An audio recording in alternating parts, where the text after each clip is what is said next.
করোনাকালীন কবিতা corona, doctor Asma বিনতে ইকবাল। বিশ্বজুড়ে আতঙ্ক, বিশ্বজুড়ে করোনা আতঙ্ক। অবরুদ্ধ স্পেন, ইটালি, যুক্তরাষ্ট্র, আক্রান্ত জার্মানি, ভারত অঞ্চল, অসহায় বিশ্বের অন্যান্য প্রান্ত। মৃত্যুর মিছিলে শতকের ঘর ছাড়িয়ে হাজারে, জ্যামিতিক হারে তা বৃদ্ধি পেয়ে আজ লক্ষ্যে। হতবাক বিশ্ব নেতৃত্ব, গোটা জাতি স্তব্ধ।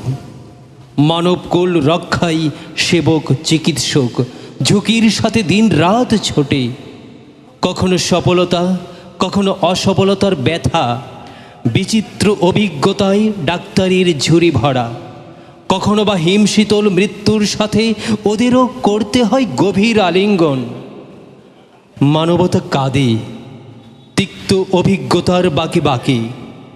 কোভিড-19 করোনা বিধ্বংসী বিভৎস এক জীবাণুর নমুনা। অস্ত্রের সাথে হয় না তার মোকাবেলা। চিরায়ত অভ্যাস, প্রথা কোলাকুলি, হাতে ধরা। প্রিয়জনের পাশে থাকা, মাথায় স্নেহের হাত রাখা, সব কিছুই বয়কট বর্জন।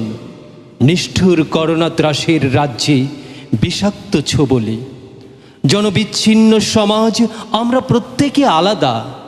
প্রিয়জনদের থেকে সঙ্গ নিরোধ তথ্যের অনুশীলনী।